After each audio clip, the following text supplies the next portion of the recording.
नमस्कार जंटी में स्वागत है आपका। मैं हूं योगेंद्र। आप देख रहे हैं खास खबर। खास खबर में हम बात करेंगे जयपुर के गोपालपुरा बाईपास पर सड़क की चौड़ाई के नाम पर दर्जनों बिल्डिंगों को तोड़ दिया गया। यहां सबसे बड़ा सवाल यह है कि जब संज्ञान में लिया गया कि ये बिल्डिंग्स तोड़ी जाएंगी, उसके बाद भी वहां पे निर्माण जारी रहा।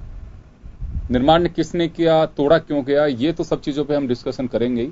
लेकिन मास्टर प्लान बनाया जाता है, सेक्टर प्लान बनाया जाता है और वहां पे बसावट शुरू हो जाती है। और जब कभी लगता है कि कोर्ट का डंडा है या फिर अब आवश्यकता है तो उसे तोड़ना ही पड़ेगा। दोनों डिफॉल्टर हैं इसमें।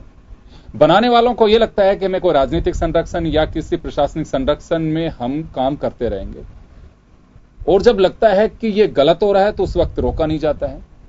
बेशक अतिक्रमणकारी का अतिक्रमण टूटे या फिर किसी और की इमारत ध्वस्त हो, लेकिन कहीं ना कहीं पैसे का लॉस होता है। बिल्डिंगें यूं नहीं बनती हैं, समय पर रोका जाना चाहिए।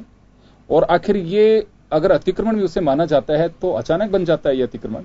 उन तमाम पहलुओं को लेकर के हम चर्चा करेंगे, लेकिन फिलहाल हम पूरा वाकया आपको दिखा रहे हैं। महज ये बानगी हो सकती है, लेकिन प्रदेश के कई शहरों में, कस्बों में इस तरह की अमेर आपको दिख सकती है, जो प्रशासनिक संरक्षण में पलती है या नेताओं के संरक्षण में पलती है। आखिर नुकसान किसका है? कहीं तो किसी का नुकसान हो रहा होगा। सवाल यह है, देखे जा। राजधानी जयपुर के मास्टर प्लान को लेकर राजस्थान हाई कोर्ट सख्त रुख दिखा चुका है। कोर्ट मास्टर प्लान को सख्ती से लागू करने के निर्देश भी दे चुका है। यही कारण है कि जेडीए और नगर निगम की भी नींद अब खुल गई है और अतिक्रमण हटाने की कार्यवाहियों ने जोर पकड़ा है।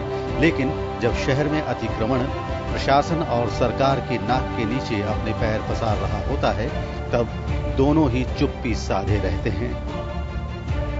राजनीतिक संरक्षण भी इसके पनपने की एक वजह है, क्योंकि राजनीतिक पार्टियां अपने हितों के लिए इनको अनदेखा करती हैं। किसी भी शहर की सुंदरता के लिए उसका व्यवस्थित रूप से बसना जरूरी है। इसके लिए सरकार योजनाएं भी बनाती है, लेकिन योजनाओं पर प्रशासनिक लापरवाही और राजनीतिक उदासीनता के चलते अमल नहीं किया जाता है। इस उदासीनता का खामियाजा आम लोग भुगतते हैं, जिनके आशियाने उनकी आंखों के सामने ही सड़क चौड़ी करने और विकास के नाम पर ढहा दिए जाते हैं।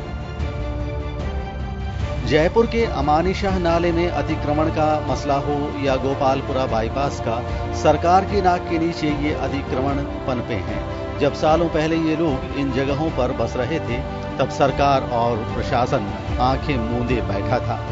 सवाल यह है कि आखिर इस समस्या को शुरू में ही क्यों नहीं रोका जाता है? क्यों अतिक्रमण को पनपने दिया जाता है? ब्यूरो रिपोर्ट, जन टीवी न्यूज।